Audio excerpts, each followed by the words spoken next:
여러분 반갑습니다. 우리 신 목사님 섬기시는 명성 제1교회 와서 이렇게 귀한 말씀 나누게 돼서 큰 기쁨입니다. 20주년을 올해 맞으셨는데 축하드리고, 제가 이렇게 더듬어 보니까 저도 비슷할 때 연대 교수가 돼가지고 일산에서 한 10년 살았어요. 저는 그때 연대 교수는 다 일산 사는 줄 알았어요. 선배 교수님이 다 일산 사시더라고요. 그래서 그때 이제 전세로 일산에 살았는데, 일산에 그 마도동에 그 통학버스가 있을 정도로 일산에 우리 연세 교직원들이 많이 살았었습니다. 지금은 이제 다른 데 살지만 아무쪼록 또 다른 20년 하나님께서 귀하게 사용하시는 우리 명성 제1교회 되시기를 주의 이름으로 축원합니다. 저도 우리 신 목사님처럼 이제 유학 시절에 미국에서 담임 목회를 아주 잠깐 한 적이 있어요. 한 3년 정도. 저는 그 감리교 목회자예요. 그래서 미국 연합감리교회라는 데서 안수를 받았는데, 여기는 이렇게 파송을 합니다. 이렇게 청빙을 하는 게 아니라 마치 가톨릭 교회처럼 이렇게 막 보내는 거죠. 그래서 제가 영어를 굉장히 못하는데 미국인 교회에 이제 파송을 받은 거예요. 그래서 이제 미국인 교회 가서 처음으로 이제 관사에 들어가서 사는데 전화 한 통이 왔어요. 한국 목소리더라고요. 그래서 모르는 사람이에요. 근데 제가 졸업한 그 미국의 대학원에서 전화번호를 받았대요. 연세대학교 나왔다는 거예요. 그러면서 자기가 너무 걱정이 돼가지고 어떻게 목사님 연락처를 받게 돼서 전화드렸다. 무슨 걱정이십니까? 그랬더니 그때가 IMF 때 막 터졌을 때거든요. 그래서 그 유학 올 때가 아닌데 지금 자기가 어떻게든지 이제 그 돈을 모아가지고 유학을 나와가지고 지금 랭귀지 스쿨을 하는데, 랭귀지 스쿨을 하면 한두 달 하면 이제 이렇게 영어가 잘 들린대요. 귀가 뻥 뚫린다는데 그게 사실일지 너무 걱정이 된다는 거예요. 제 경험을 비춰볼 때는 귀가 안 뚫리더라고요. 나 11년 살았거든요, 미국에서. 근데 올 때까지 안 뚫리던데요. 뉴스는 봐도 뭔 말인지 하나도 모르겠고, 그래서 그렇게 얘기하면 안 될 것 같지 않아요. 그래서 그래도 열심히 하시면 그래도 좀 어느 정도는 뭐 한국서 공부하는 것보다는 좋지 않을까요? 그렇게 얘기를 했어요. 그랬더니 그 청년이 이제 남자 청년이었는데, 근데 목사님 더 큰 걱정이 뭐냐 하면요, 자기가 랭귀지 스쿨 하려고 온 게 아니라는 거예요. 대학원에 입학하려고 왔는데 제가 대학원 입학까지 할 수 있을까요? 너무 걱정이 된다는 거예요. 제가 알 게 뭐예요. 이분이 뭐 실력이 어떤지를 알아야지, 그죠? 근데 뭐 저도 사실은 뭐 랭귀지 스쿨 한 달 한 다음에 대학원 입학을 했는데, 그래도 뭐 열심히 하시면 대학원 입학 가능하지 않을까요? 그렇게 얘기를 했어요. 그랬더니 그래도 걱정이래요. 대학원을 입학을 해도 그 수업이 잘 들릴까요? 이러는 거예요. 그 저도 이제 수업을 이렇게 보면 그래도요, 오히려 전공은 좀 낫더라고. 모르는 내용보다는. 그래서 제가 그렇게 얘기했어요. 그래도 이제 뭘 공부하시려고 하세요? 그랬더니 이제 연세대학교에서 이제 다른 거 공부했는데 실은 이제 경영대학원에 가려고 그러는데. 그래서 이제 경영대학원 아무래도 이제 들어가면 그쪽 전공 공부를 미리 하고 들어가잖아요, 그죠? 예습을 해서 들어가니까 세미나를 해도 아마 그래도 좀 어느 정도는 틀릴 수 있을 겁니다. 그랬더니 그분이 근데 걱정이 또 있대요. 무슨 걱정이냐 했더니 근데 졸업을 할 수 있을까요? 졸업을 할 수 있을지. 아니 입학만 하면 뭐하니까 졸업을 해야 되지 않습니까? 근데 실제로 그 졸업을 제때 하기가 쉽지 않더라고요. 저도 이제 3년짜리 이제 미국에 가서 처음으로 이제 목회 약속사라는 걸 했는데, 3년인데 저는 정말 하나님 은혜로 3년 만에 졸업했는데 4년 하는 사람, 5년 하는 사람도 있어요. 그러니까 이제 그분한테 그래도 이제 제때 못해도 다 졸업은 하시더라 이렇게 얘기를 했어요. 그랬더니 그분이 근데 또 걱정이 하나 있대요. 무슨 걱정이 했더니 자기가 취업을 하려고, 사실은 여기 졸업만 하려고 그러는 게 아니라 취업을 하려고 그러는데 취업은 할 수 있을까요? 그러시는 거예요. 뒤에 좀 더 있는데 그만할게요, 제가. 그냥 막 짜증이 나더라고 나중에. 그래서 전화를 끊었어요. 그러면서 제가 생각한 게 있어요. 가만히 있어 봐봐. 내가 그때 목사인데 그분이 크리스찬이라고 그랬거든요. 그러니까 제 전화번호를 또 제가 이제 미국의 어느 교회에 취업했다고 생각을 해서 이제 저한테 그런 전화를 한 것 같은데, 너 근심 걱정 말아라. 주 너를 지키리. 이렇게 멋있게 얘기하지 못했을까? 이런 생각이 들더라고. 이유가 아주 간단했어요. 되돌아보니까 저도 그렇게 살았더라고. 저도 유학생으로 처음 와가지고 내가 대학원 입학은 할 수 있을까? 내가 뭐 돈이 많아서 온 것도 아닌데 우리 아버지 어머니 다 이제 걱정하는데 내가 정말 졸업은 할 수 있을까? 안수는 받을 수 있을까? 내가 교회를 섬길 수 있을까? 이런 걱정을 계속해서 끊임없이 하고 지내왔더라고 제 자신. 그러니까 그분에게도 그렇게 얘기를 하지 못했던 거죠. 지금 좀 전에 소개받은 대로 저는 그 연세대학교 연합신학대학 우리 신목사님도 동문이신데 거기서 이제 상담과 이제 코칭을 가르치는 교수예요. 여러분 한번 생각해 보세요. 상담하러 오는 사람들은 행복해서 올까요? 아주 근심 걱정이 많아서 찾아올까요? 후자죠, 그죠? 요즘에는 어떤 근심 걱정이 많을까요? 아니 왜 이렇게 전쟁이 계속 일어나고 이 전쟁이 끝나지 않는 거예요. 금방 끝날 것 같은 전쟁이 막 1년씩 넘어가고 최근에 이제 우크라이나 러시아 전쟁에는 심지어 북한까지 파병을 했다고 그래가지고 지금 불안한 전국이 계속되고 있습니다. 이런 어떤 근심 걱정이 쌓였고 도저히 감당을 못하겠다. 그럼 저 같은 전문가를 찾아와서 상담 좀 해주세요. 이렇게 도움을 청하는 겁니다. 그러니까 저 같은 제가 이제 30년째 상담 사역을 하는 것 같은데 저 같은 상담사의 고민은 뭐냐면 당연히 근심 걱정에 쌓여서 내담자가 올 텐데 그럼 내담자의 근심 걱정을 좀 줄여줘야 되잖아요, 그죠? 대체 어떻게 얘기해야 될까? 어떤 도움을 줄 수 있을까라고 하는 게 제 이제 오랜 고민이지 않았겠습니까? 여러분도 아마 마찬가지일 거라고 생각해요. 여러분 가족 중에 여러분 주변에 이제 우리 교회에서 만나는 우리 성도들이 집사님, 권사님, 장로님 좀 많이 걱정이 됩니다라고 하면 뭐라 그러세요? 주로 보통 그러면 그래요. 걱정 많으시 힘드시죠. 근데 집사님만 힘든 건 아니야. 다 힘들어. 요즘 안 힘든 사람이 없어. 이렇게 얘기를 많이 하시죠. 아니면 뭐 보통 이런 분도 계세요. 걱정한다고 답이 나오지 않습니다. 이렇게 매정하게. 그리고 또 이제 시간 지나면 다 하나님께서 해결해 주신다. 괜찮아진다. 이 정도 이렇게 얘기하시는 경우가 맞는 것 같아요. 제가 어느 교회에 가서 이제 최근에 이제 어느 미국인 미국에 갔다가 이제 이민교회에서 제가 어떻게 온 줄 알고 막 설교를 해달라고 그러시는 거예요. 그래서 이제 오늘 똑같은 이제 본문 드리고 근심 크리스찬의 근심하는 법 이렇게 알려드렸거든요. 그 담임 목사님이 다시 전화가 왔어요. 이제 부목사님이 전화해서 받으셨는데 잘못 받은 것 같다는 거예요. 근심하지 않는 법 아니에요. 근심을 이기는 법이나 근심치 않는 법 아니에요. 근심하는 법 맞아요? 설교 제목이 이제 그렇게 물어보시더라고. 맞아요. 오늘 설교 제목이 뭐라고요? 근심하는 법이야, 그죠? 제가 왜 이런 제목을 정했는지부터 얘기를 해볼게요. 제가 상담을 근심 걱정을 가지고 저를 찾아오는 분들 만나는 게 몇 년 됐다 그랬어요? 30년 됐다 그랬죠. 그럼 제법 한 거죠, 그죠? 제가 딴 데 가면 얘기 안 해요. 내 명성제일교회니까 와서 얘기해 주는 거야. 제 영업 비밀이에요. 저한테 찾아오는 분들이 근심 걱정이 없어지리라고 생각하고 저를 찾아올 거 아니겠습니까? 제 영업 비밀은 뭐냐면 근심 걱정은 없어지지 않는다예요.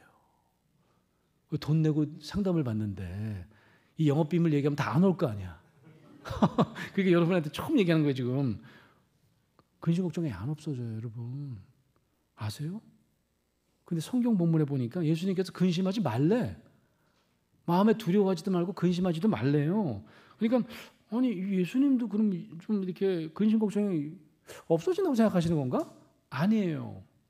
성경 본문을 잘 읽어보면 예수님도요 무조건 근심하지 말라고 한 게 아니에요. 그건 27절이고요. 그 앞절 읽어보면 예수님도 근심하는 법을 먼저 자세히 설명하십니다. 자세히 알려주세요. 그 근심하는 방법을 제공한 후에 우리에게 근심치 말라라고 하셨다는 것을 우리가 발견할 수 있습니다. 오늘 제가 여러분과 함께 그런 예수님의 근심하는 방법은 도대체 우리에게 어떻게 설명되고 있는지 한번 소개해 보려고 합니다. 제가 이제 여러분은 어떤 근심 퇴치법을 가지고 계신지 모르겠지만 저는 이제 여러분 못지않게 근심을 좀 이렇게 낮추는 법에 대한 관심이 많았을 거 아니겠어요. 제가 하는 일이 그러다 보니까. 그래서 이제 여러 책도 보고 문헌도 보고 때로는 잡지도 보는데 그때 미국서 제가 읽은 어느 잡지인데 아주 학문적인 잡지는 아니었어요. 근데 제목이 눈에 탁 들어오더라고요. 뭐라고 돼 있냐면 영어로 이렇게 돼 있었어요. 12 tips for worry management. 매니지먼트가 뭐 경영학 그런 뜻이잖아요. 그러니까 걱정 관리, 걱정 경영에 대한 12가지 비법 뭐 이런 거예요. 재밌겠더라고. 근데 부제가 더 마음에 들더라고. 부제가 뭘 달았냐면 How to worry, 어떻게 근심할까. 근데 scientifically 이렇게 돼 있더라고요. 과학적으로 근심하는 방법. 제목이 너무 마음에 들었어요. 예. 근심하는 법인데 그것도 어떻게 한다고요? 과학적으로 하는 방법이래. 12가지 방법이라서 제가 이제 읽기 시작했습니다. 중요하지 않으니까 적고나 그러지 마세요. 첫 번째는 뭐냐면 다른 사람들이 말하는 소문에 대해서는 걱정하지 말래요. 카더라 통신에는 걱정할 필요가 없다는 거예요. 그 대신 먼저 정확한 팩트를 알아내라. First, get the fact. 뭐 이런 내용이더라고요. 이거 말 되는 것 같지 않아요? 요즘 얼마나 가짜 뉴스가 많습니까? 우리 걱정하는 것에 어쩌면 절반 정도는 가짜 뉴스일 가능성이 많아요. 사실이 아닐 가능성이 더 많아요. 그러니까 좀 사실인지 아닌지 확인하는 절차부터 하는 게 더 중요할 것 같아요. 괜찮더라고요. 자, 두 번째 읽어볼게요. 두 번째는 정확한 너의 근심이 무엇인지 알아내라. 그리고 반드시 종이에 적어보아라. 이렇게 돼 있어요. 이것도 좀 말이 되는 거예요. 제가 공부해 보니까 이제 인지행동 치료 이런 게 있는데 이제 우울한 분들이 이제 병원에 가면 뭐 약을 주시는 분이 대부분인데요. 정신과 선생님들은. 근데 이제 인지행동 치료하시는 분들 중에는 일지 쓰라는 분이 있어요. 24시간 일지 한번 써보라고. 왜냐하면 24시간 늘 우울하다고 하는 그런 그 환자에게 일지를 쓰라고 그랬더니 몇 시에 일어나고 1시간 다 일지 써보니까 24시간 내내 우울한 건 아니야. 밥 먹을 땐 괜찮아. 친구들이랑 놀 땐 괜찮아. 그죠? 그러니까 이제 일지 써보는 거 굉장히 도움됩니다. 이것도 괜찮았어요. 세 번째, 한 번에 한 가지 고민만 해라. 쉽지는 않은데 그래도 어쨌든 막 스테로로 여러 가지 걱정하는 것보다 나을 수 있을 것 같아요. 하여튼 네 번째 거 읽어봤어요. 네 번째 거는 고민을 하는 특별한 날을 정하든지 특별한 시간을 정해놓고 해라. 이게 무슨 얘기냐면 난 목요일마다 근심할 거야. 몇 시에 할까요? 근심. 밤 11시에 할 거야. 뭐 이렇게 하라는 거죠. 다섯 번째, 결코 잠자리에서 고민하지 말고 잠을 설칠 테니까 그죠? 밥 먹을 때 하지 말고 거실에서 하지 말라. 그리고 결코 교회에서 예배 드리는 도중에 근심하지 말라. 이때부터 좀 짜증이 나기 시작해서 뭐지 이거? 이게 무슨 과학적이야? 그래서 여섯 번째 읽어보니까 이렇게 돼 있어요. 통풍이 잘 되는 방을 골라 아주 편안한 안락 의자에 기대어 근심하라. 이건 좀 말 돼요. 우리 몸이 있잖아요. 우리 몸이 가끔 뇌를 속일 수가 있어요. 우리가 릴렉스하고 그 릴렉스하면 우리 몸이 하나님께서 우리 몸의 자율신경계 중에서 이렇게 부교감 신경을 이렇게 활성화시키게 돼 있어요. 그럼 우리가 스스로 감정도 훨씬 더 편안해질 수 있다고. 이거 좀 말 되는 것 같아요. 그래서 다음 거 읽었어요. 일곱 번째, 시간 제한을 두고 근심해라. 당신이 꼭 그 제한 시간을 넘겨야 한다면 꼭 제한 시간에 반만 더하는 원칙을 정하도록 해라. 시간 제한 둔대요. 그러니까 10분만 나는 근심할 거야. 근데 오늘은 진짜 근심할 게 너무 많아. 그럼 얼마만 더 하라는 거예요? 반만 더 하라니까. 5분만 더 하라니까 15분만 하라 뭐 그런 거죠. 그죠? 이것도 괜찮은 건가? 여덟 번째, 결코 찡그린 얼굴로 근심하지 말라. 웃으면서 노래 부르면서 휘파람 불면서 근심하라. 약간 미친 것 같은데. 근데 이거 말 돼요. 웃잖아요, 우리가. 웃는 게 그래서 웃음 치료라는 게 있어요. 그게 뭐 이렇게 막 대단히 뭐 이렇게 유효한 방법은 아닌데 그래도 가끔 이제 우리 뭐 복지센터 이런 데 가면 막 연세 드신 분들 인상을 쓰고 계시면 막 웃으라고 하잖아요. 억지로 웃으라고 하잖아요. 그러면요. 우리 눈 근육서부터 이게 한 400개 되는 눈 근육이 있다는데 이때부터 이게 릴렉스가 되고 우리 마음 자체가 우울 지수를 재보면 또 우리 맥박을 재보면 훨씬 더 이제 릴렉스가 되더라. 그러니까 이제 아까 얘기한 것처럼 뇌를 속일 수 있는 거예요. 우리가 웃기만 하더라도 이것도 좀 편안하게 이렇게 웃고 이러면 훨씬 더 도움이 될 수 있을 것 같긴 해요. 좀 갸우뚱하면서 아홉 번째 걸 읽어봤어요. 당신이 피곤할 때, 아플 때, 화났을 때, 그리고 우울할 때는 결코 근심하지 말라. 뭐지? 열 번째, 당신이 일하는 동안, 노는 동안, 누구를 방문하고 쇼핑하는 동안, 그리고 잡담하는 동안은 근심하지 말라. 짜증이 나더라고 이때부터는. 언제 근심하라는 거예요 도대체? 이게 무슨 과학적이야 이게? 그런 생각이 딱 들었어요. 11번째, 당신이 결코 근심해서는 안 되는 두 가지 경우가 있다. 첫째, 당신이 상황을 바꿀 수 있을 때 근심할 필요가 없다는 거죠. 둘째, 당신이 상황을 도저히 바꿀 수 없을 때 결코 근심하지 말라. 뭐야 이거? 어? 읽다 보니까 짜증이 확 나다. 지금까지 이 비법 중에 뭐 과학적인 것도 별로 없는 것 같고 도저히 근심할 틈을 안 주고 말이지. 암기하기도 어려워. 그죠? 12개나 되니까. 근데 마지막 비법을 제가 읽고 무릎을 쳤습니다. 마지막 비법은요, 너무 중요하고 기억하기도 쉽습니다. 이것만 여러분 꼭 기억하세요. 영어로 이렇게 써 있었어요. Never worry alone. 홀로 근심하지 말라. 결코 홀로 근심하지 말라. 이 문장을 읽는 순간 이거 쓴 사람이 뭐 좀 안 해? 라는 생각이 팍 들었어요. 네. 우리가 신앙적으로 얘기하면 누구나 근심하라는 거예요. Never worry alone. 아마 Take it to the Lord and leave it there. 이런 말을 할 수 있을 것 같아요. 주님께로 그 근심을 가져라. 그와 함께 근심하고 그에게 내려놓으라. 그런 의미로 우리가 이해할 수 있지 않을까요? 오늘 본문 말씀 보니까 이런 말씀이 있습니다. 평안을 너희에게 끼치노니 곧 나의 평안을 너희에게 주노라. 내가 너희에게 주는 것은 세상이 주는 것과 같이 아니라 전혀 다르대요. 너희는 마음에 근심하지도 말고 두려워하지도 말라. 이렇게 요 구절만, 되게 유명한 구절이죠, 그죠? 요것만 끊어서 읽으면 예수님은 그냥 뭐 이렇게 걱정을 해? 뭐 걱정을 막 무조건적으로, 아니 내가 니들에게 세상과 다른 평안을 줬잖아. 그러니까 근심할 이유도 없고 근심할 필요도 없어 라고 말씀하시는 것처럼 보입니다. 하지만 아까 말씀드린 것처럼 예수님의 말씀은 그 앞구절과 연관해서 읽어야 돼요. 오늘 우리가 함께 읽은 23절과 26절까지의 말씀과 연관해서 읽어야 왜 예수님께서 이런 말씀을 하시는지 우리가 알 수 있게 되더라라고 하는 겁니다. 자, 예수님은 여러분 잘 아시다시피 공생애라고 그러잖아요. 이제 사역은 딱 3년밖에 못 하셨어요. 그러니까 30살 전까지는 뭐를 사셨냐면 몫으로 사셨어요. 일반적인 삶을 사셨다라고 하는 거죠. 그러니까 당연히 어떤 삶을 사셨을까요? 뭐 그냥 마음 편하게 사셨을까요? 천만에요. 사는 게 이렇게 넉넉하지 않으셨을 겁니다. 걱정, 근심 참 많으셨을 거예요. 뭐 목수시니까 뭐 뭘 만들어서 파셔야 되고 뭐 잘 안 팔리면 걱정도 하고, 그죠? 우리 인간이 갖고 있는 아주 되게 대부분의 사람들이 갖고 있는 자잘한 걱정, 불안은 이미 느끼고 30년을 사셨을 것이다 라고 하는 거죠. 그뿐일까요? 아마 제가 상담을 해보니까 제일 아픈 건 뭐냐면, 특히 마음이 아픈 건 뭐냐면 내가 믿었던 사람, 내가 사랑했던 사람들에게 배신당할 때예요. 그때 버려지는 느낌, 그 외로움, 그 고립감은 참 아픈 겁니다. 예수님이 이 감정을 많이 느끼셨을까요? 못 느끼셨을까요? 느끼셨을 가능성이 되게 많습니다. 성경에 보면 요셉 얘기가 그렇게 많이 나오지를 않아요. 그래서 많은 학자들은 아마 요셉과 마리아는 예수가 태어난 다음에 오랫동안 같이 살지는 못했을 것이다. 요셉이 일찍 죽었던지 아니면 요셉이 떠났던지. 마치 예수님은 한부모 가정의 자녀처럼 자라지 않았을까? 이런 생각을 많이 합니다. 그러다 보니까 예수님은 이렇게 많은 사람들에게 사랑받고 그렇게 사셨는지 잘 모르겠는데, 그러다가 공생애가 시작되면서 목회자가 되면서 아주 일약 스타가 됩니다.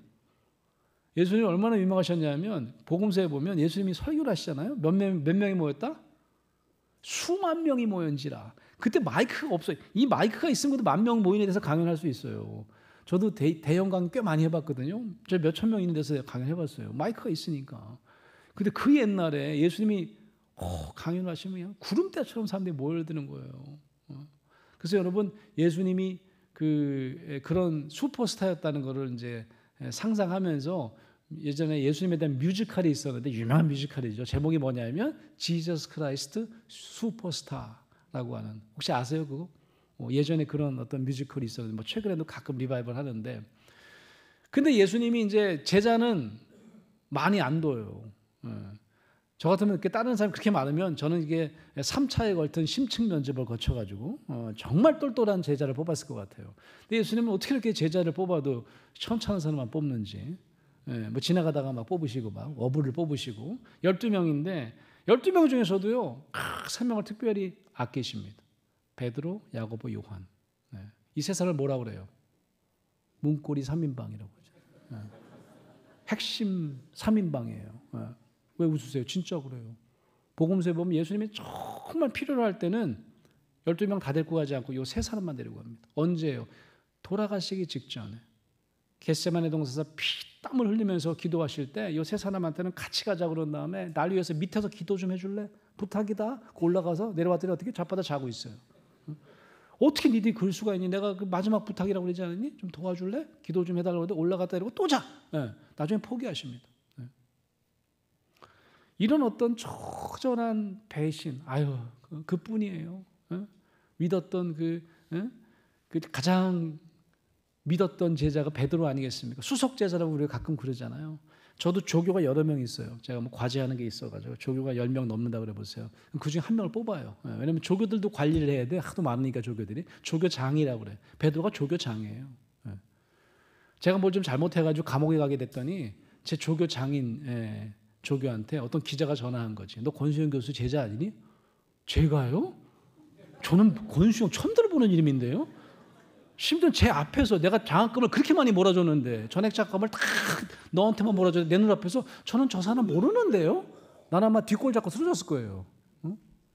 이야, 그런 고통을 수도 없이 당하십니다. 그게 굉장히 여러 가지 불편한 감정을 많이 느끼고 사셨겠지만 가장 큰 건 뭐냐면 이 불안과 근심이라고 하는 감정인 걸 아셨을 거예요. 자, 지금 시점은 어느 시점이냐? 우리가 읽은 요한복음 말씀이요. 요한복음 연구하는 사람들은 뭐라고 이름 붙이는 줄 아세요? 예수의 고별설교 이렇게 이름 붙여요. 예수의 뭐라고요? 고별설교래요. 제자들한테 얘기했지만 너무 중요한 말씀이기 때문에 설교라고 이름 붙이고요. 고별설교라고 이름 붙여요. 떠나기 직전에 자, 예수님이 갑자기 이렇게 천년만년 같이 살 줄 알았는데 제자가 훌쩍 예수님이 떠나시면 어떻게 될까요? 엄청나게 불안할 거 아니겠어요? 걱정이 산더미처럼 쌓일 거 아니겠어요? 우리 앞으로 어떻게 살지? 그럴 때 예수님께서 너희들을 그냥 버려두지 않을 거야 라고 하면서 약속을 하시는 장면이 바로 오늘 우리가 읽은 예수의 고별설교입니다. 이런 말씀을 하세요. 내가 곧 너희를 떠날 거야. 떠나지만 나를 사랑하는 자는 내가 그에게 다시 찾아올 거야. I will be back. 이런 얘기를 하는 거예요. 그런데요, 그때는 예수님 혼자 오시는 게 아닙니다. 23절 말씀입니다. 사람이 나를 사랑하면 내 말을 지키리니 내 아버지께서 그를 사랑하실 것이요. 자, 아까 뭐라고 그랬죠? 예수님 혼자 오시는 것이 아니라 우리가 그에게 가서 우리가라고 그랬어요. 우리가. 복수입니다. 어떤 영어 성경은 The Father and I, 아버지와 내가 라고 해서 확실히 이게 누군지를 알려주고 있어요. 우리가 그에게 가서 뭐 한다고요? 거처를 그와 함께 하리라. 거처를 그와 함께 하리라. 이거 좀 어려운 말 같아요. 그죠? 이거를요, 우리가 영어 어렵지만 영어 성경에 있는 게 어떨 땐 더 이게 무슨 말씀인지 알아먹기 편할 때가 있어요. 이게 딱 그 구절일 것 같아요. 영어 성경을 보면 이렇게 되어 있습니다. We will come to them and make our home with them. Making home이라는 게 뭐냐면 집을 짓고 그 안에 편하게 산다 그런 말 아니에요. 우리 스위트 홈이라는 말 쓰요. 하우스랑은 좀 다르죠. 홈은 뭐냐? 그냥 편안하게 사는 걸 우리가 홈이라고 그러잖아요. 홈, 그죠? 거처를 함께 한다는 게 뭐냐면 하나님과 예수님께서 함께 그를 사랑하는 사람들 심령 속에 찾아와 친히 집처럼 사시겠다. 아주 편안하게 사시겠다. 그런 놀라운 말씀입니다. 우리가 성령과 성자 하나님의 자리는 늘 하늘이라고 생각하고 살잖아요. 예수님께서도 하늘로 승천하신 다음에는 이제는 우리 곁에 없으시구나 이렇게 생각할 텐데 걱정하면서 어떡하지 할 텐데 그 제자들에게 아니 하늘이 아니고 하나님을 사랑하는 자들의 마음속이 된다는 이 말씀은 너무나 믿기가 어려웠을 것 같아요. 그래서 사람들은 그 사실을 금방 잊어버렸을 것 같아요. 예수님 그걸 아셨어요. 그럴까 봐 안전장치까지 준비하십니다. 25절입니다. 내가 아직 너희와 함께 있어서 이 말을 너희에게 하였거니와 이제 내가 곧 떠나면 내가 사라지면 니네들이 내가 한 말 다 까먹을 것 같아. 이런 말씀이 이제 생략되어 있는 거죠. 그래서 26절 보혜사, 우리가 잘 아는 단어이긴 하지만 보혜사 곧 아버지께서 내 이름으로 보내실 성령 그가 우리가 까먹었던 모든 것을 생각나게 하시고 가르치시고 특히 내가 너희에게 말한 모든 것을 생각나게 하리라. 보혜사를 약속하신 장면이 나옵니다. 이런 보혜사라고 하는 게 이제 처음에 성경을 번역한 우리 성경학자들이 보혜사라는 말을 만들어낸 거예요. 히라보로는 적당한 단어가 없다고 생각한 거예요. 영어 성경은 뭐라고 번역했는 줄 아세요? 보혜사를 히라보 보혜사라고 하는 단어를 advocate이라고 했어요. 조언자, 뒤에서 받쳐주고 옆에서 끌어주고 도와주는 사람, 심지어는 제가 하는 일이라고 아까 그랬잖아요. 상담, 카운슬러라고 번역한 곳 영어 성경도 있어요. 옆에서 생각나지 않은 걸 얘기도 해주고 내가 상담도 해주고 결국 우리를 이끌어주는 또 다른 하나님, 그게 바로 성령 하나님이신 거죠. 여러분, 보혜사 성령 하나님께서 생각나게 하실 모든 것 중에서 특별히 우리가 반드시 기억해야 할 한 가지를 강조하시는데 그게 바로 27절에 등장하는 그리스도의 평안입니다. 다른 건 몰라도 그리스도의 평안만은 반드시 기억해야 돼. 보혜사 성령이 그걸 생각나게 하시기를 기대하시면서 말씀하시는 거예요. 그러면서 뭐라고 설명하시냐면 이 그리스도의 평안은 세상도 평안을 줄 수 있어. 근데 세상이 주는 것과는 질적으로 다른 게 바로 그리스도의 평안이다. 하나님께서 주시는 평안이다. 이렇게 말씀하세요. 바로 그리스도가 주신 평안이야말로 이 세상을 떠나시기 전에 제자들에게 그리고 저와 여러분들에게 남겨주신 마지막 선물이라는 사실입니다. 여러분, 근데 이제 예수님께서 이게 어떻게 다른지, 세상이 주는 평안과 하나님이 주시는 예수 그리스도가 주시는 평안이 어떻게 다른지를 좀 지금 자세히 설명해 주시면 좋을 텐데 어떻게 다른지는 설명을 안 하셔. 그냥 다르대요, 질적으로. 그러니까 어떻게 해야 돼, 이제. 우리가 그냥 이거는 잘 묵상해서 알아내는 방법밖에 없습니다. 제가 이 아침에 여러분이랑 같이 한번 어떻게 다른지 이 두 가지 평안, 세상적 평안과 그리스도의 평안의 설명을 제가 한번 대조적으로 한번 해보려고 해요. 자, 첫 번째, 세상이 주는 평안입니다. 세상이 주는 평안 혹은 평화는요, 무조건 네거티브한 겁니다. 네거티브하다는 게 뭘까요? 평화는 늘 뭘 만드는 게 아니라, 뭐가 생기는 게 아니라 뭘 없애는 거예요. 그러니까 네거티브한 거죠. 뭘 없앨까요? 여러분, 세계 평화면 뭐가 없어져야 돼요? 전쟁이 없어져야 됩니다. 분쟁이 소멸돼야 돼요.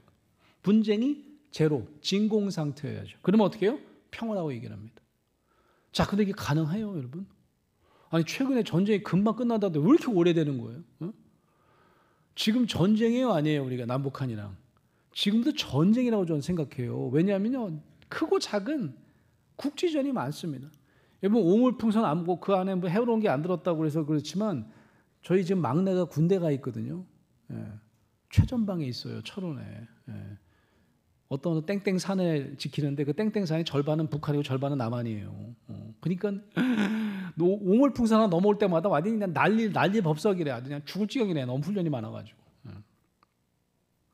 여러분, 이 세상적인 평화, 전쟁이 없어져야 되는, 분쟁이 없어져야 되는 어떤 이런 정의의 평화는 어떤 게 계속해서 필요하냐면 또 다른 폭력, 또 다른 완력이 동원돼야 됩니다. 그래야 그나마 평화가 유지될 수 있어요. 여러분, 젤렌스키 대통령이라고 하는 대통령이요, 서방에 자주 갑니다. 우크라이나 대통령이잖아요. 그 뭐라고 그래요? 무기 좀 더 주세요. 제발 좀 센 무기 좀 주세요. 미사일 좀 센 거 좀 주세요. 아니, 북한이 지금 러시아에 파병됐대잖아요. 더 큰 무기를 주세요. 뭘 위해서? 평화를 위해서. 평화를 위해서. 전쟁을 끝내기 위해서. 전쟁을 종식시키려면 더 많은 미사일이 필요합니다. 그러면요, 세상이 주는 평화의 마지막은 뭘까요? 전쟁이 제로되는 거예요? 아니요, 그런 건 없어요. 뭔지 아세요? 그냥 사인하는 거예요. 선포되는 거예요. 이제 전쟁 안 하기로 했습니다. 오케이? 종전 협상에 사인하는 거예요. 예를 들면 남북한의 정상 혹은 중동의 여러 평화 협상들 한번 생각해 보세요. 정말 정상들이 사인했다고, 관계자들이 평화 협상에 사인했다고, 정작 국민들에게는 진정한 평화가 느껴질까요? 저는 아닐 것 같아요. 여전히 두렵고 떨려요. 또다시 전쟁이 일어나지 않을까? 그러니까 종전선언이 아무 의미 없다는 게 그동안 우리 역사에서 굉장히 많이 증명됐습니다. 종전 협상하고 사인하고도 그 다음에 어떻게 해요? 얼마 되지 않아 또다시 국지전이 생깁니다. 왜냐? 세상이 이야기하는 평화의 정의는 늘 분쟁의 소멸, 완전한 소멸을 의미하는데 세상의 완전한 소멸이라는 게 가능하지 않습니다. 제가 몇 가지 예를 들어 볼게요. 여러분, 그 감기라고 하는 질병 어떻게 두려워하십니까? 그냥 뭐 감기 걸려도 그렇게 크게 두려워하지 않으십니까? 보통 건강한 분들은 뭐 감기 뭐 꺼지고 우리 옛날에 어른들이 뭐라 그랬어요? 감기 걸리면 잘 먹고 착 쉬면 일주일 만에 난다고 하지 않았어요? 감기약은 왜 먹는 거예요? 감기약은 감기약 먹으면 일주일 만에 낫고 안 먹으면 7일 만에 낫는데 왜 그런 감기약은 왜 먹는 거예요 도대체? 아니 증상을 좀 완화하는 역할을 하는 거지. 감기 바이러스가 소멸되는 거예요? 우리 온몸에 있는 감기 바이러스를 죽이는 게 감기약이 아니에요. 그렇지 않습니까? 우리가 이미 감기 바이러스를 가지고 있어요. 그게 왜 안 걸리는 거예요? 우리 건강하니까, 명역 상태가 좋으면, 그러니까 우리 어른들이 잘 먹고 잘 자라고 하는 거예요. 너무너무 지혜로운 말씀이었던 거지. 그런데 여러분 코로나 바이러스도 마찬가지예요. 이제 코로나가 좀 덜 두려워졌어요. 이유가 뭔지 아세요? 코로나 바이러스가 소멸됐어요? 지구상에? 아니요. 있어요. 근데 어떻게 해요? 그걸 이길 힘을 이제 우리가 가지게 됐다는 거죠. 주사를 한 번 맞고 두 번 맞고 세 번 맞고 네 번 맞으면서 우리 안에 항체가 생겼어요. 바이러스를 없앤 게 아니에요. 바이러스를 이길 힘을 우리가 얻은 거지. 그러면서 우리가 이제는 더 이상 그 감기처럼 생각하지 코로나 바이러스를 뭐 걸렸다고 막 직장에 안 나가야 돼, 못 나간다 뭐 이런 얘기 안 하잖아 지금은. 아마 우리 연세대학교 같은 경우에는 코로나 걸렸다고 그래도 어쩌라고? 옛날 같으면 오지 말라고 그랬어요. 다른 사람 옮긴다고. 이제는 어떻게 해요? 아니 그냥 푹 쉬었다가 그러면 뭐 다음 주에 보자 뭐 이러는 거지. 실제로 무언가를 완전히 없애는 거 가능하지 않습니다. 그래서 세상이 얘기하는 네거티브한 평화는 이루어지기가 어려운 거예요. 끝도 없이 무기를 공급해야 되는 거고 끝도 없이 세상적 평화의 대가는 경계 상태를 유지할 수밖에 없어요. 긴장 상태를 유지할 수밖에 없어요. 제가 처음에 이제 90년 초에 유학을 갔거든요. 90년대 초 유학을 갔는데 아까 말씀드렸다시피 이제 열심히 이제 내가 영어 공부해야지. 그래서 TV 뉴스를 많이 보내. 뉴스를 틀었더니 맨날 전쟁 얘기만 나오네. 그때 걸프전이라고 그랬어요. 중동 걸프전. 그러니까 맨날 전쟁 얘기. 더 못 알아듣겠더라고. 맨날 전쟁 얘기 어디서 뭐 싸운다는 얘기만 하고. 근데 보니까 화면에 보니까 무시무시한 사람들이 나오더라고요. 혹시 람보라고 하는 영화 혹시 보셨습니까? 그 보신 분 같으면 좀 옛날 분이신데 람보 보면 막 전투에 투입되는 무시무시한 무슨 뭐 공수여단 같은 뭐 얼굴 막 무장하고 막 중무장하고 막 기관총 큰 거 양쪽으로 그런 거 보셨죠? TV 보니까 그런 사람들이 나오는 거야. 그 람보 같은 사람이 막 때로 나오는 거예요. 한 10명이 막 장갑차에서 막 내리시더라고. 저도 뭐야 저분들 너무 무시무시한데 밑에 제가 자막을 보고 깜짝 놀랐어요. 자막에 이렇게 써 있더라고. 평화 유지군. 피스 키핑 유닛이야. 나 깜짝 놀랐어요. 아니 무슨 사람 8명 죽이게 생겼거든요. 그런데 이름이 뭐예요? 평화 유지군. 얼마나 아이러니해요? 이게 바로 분쟁의 소멸로서의 세상적인 평화의 한 단면을 잘 보여준다 할 수 있을 것 같아요. 분쟁의 소멸로서의 평화는 결코 이루어질 수 없습니다. 자, 그럼 두 번째로 그리스도가 우리에게 주시는 그리고 성령님께서 우리에게 생각나게 하시는 평화는 과연 어떻게 다를까? 요거는요 너무 간단해요. 소멸이 아니에요. 없어지는 게 아니에요. 네거티브한 게 아니에요. 이건 어떻게 해야 되냐면 긍정적인 거예요. 뭔가가 있어야 되는 거예요. 없어져야 될 게 아닙니다. 하나님의 평화는 이제 소멸이 아닌 임재여야 한다는 말씀입니다. 누구와 함께 하느냐? 하나님의 평화는 우리의 삶 속에 그리고 우리의 마음 가운데 거처 삼으시는 making home 하시는 하나님의 살아계신 임재를 의미합니다. 프레젠스를 의미해요. 여러분 믿는 사람이건 안 믿는 사람이건 똑같아요. 근심 걱정을 소멸하거나 진공 상태로 만들 수는 없습니다. 하나가 없어지면 다른 게 또 생겨요. 좀 줄었나 싶으면 어떻게 또 다른 걱정거리가 뿅 하고 떠올라요. 우리가 크리스찬이라고 이젠 걱정, 근심을 내가 제로로 만들어야 되겠다. 그러면 더 큰 일이 나을 거예요. 왜 안 없어지지? 소멸되지 않음을 불안해하면서 결국 하나님이 원하시는 참 평화를 가질 수 없게 될 것입니다. 그래서 그리스도인의 평화는 하나님의 임재를 통해 하나님과 함께 근심하는 것입니다. 그러니까 never worry alone. 이 말이 얼마나 멋있는 말이에요. 그리스도는 결코 홀로 근심하지 않습니다. 명성제일교회 성도 여러분, 한번 눈을 감아 보실까요? 눈을 감고 자신의 근심의 소재를 한번 떠올려 보시기 바랍니다. 여러분 근심을 한번 떠올려 보세요. 마음속에 어떤 근심이 있으십니까? 건강에 대한 근심, 재정적인 걱정, 가족 걱정, 자녀나 부모님에 대한 걱정, 여러분 미래에 대한 걱정. 그 모든 근심의 중심에 우리와 함께 근심하시는 성부, 성자, 하나님의 모습을 상상해 보시기 바랍니다. 그분의 뜨거운 가슴을 느끼시는 여러분 되시기를 간절히 바랍니다. 눈을 한번 떠보시죠. 여러분 가끔 여러분은 하나님이 어디 계시다고 상상하십니까? 주로 이제 하늘에 계시다고 상상하지 않으세요? 그래서 우리가 주기도문도 하늘에 계시는 우리 아버지 이렇게. 여러분 마음은 어떻습니까? 오늘 이 순간 성령님께서 저와 여러분을 도우시사 여러분께 하나님 그리고 예수 그리스도께서 우리에게 남기신 마지막 약속을 생각나게 하시길 바랍니다. 영어로 한번 해볼게요. God has made a home in your heart.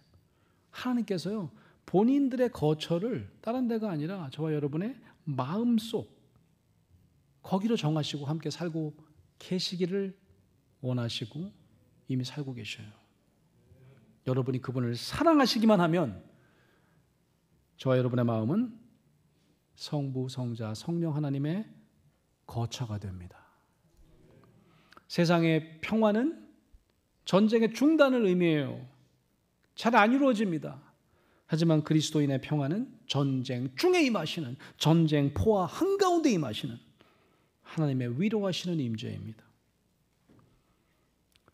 마음의 평화는 세상 사람들은 심리적 갈등이 없어지는 것, 감정적 동요가 중단되는 것을 의미합니다. 하지만 그리스도인의 평화는 우리의 마음속 아픔을 가장 아프게 함께 아파하시는 하나님의 치유하시는 임재입니다.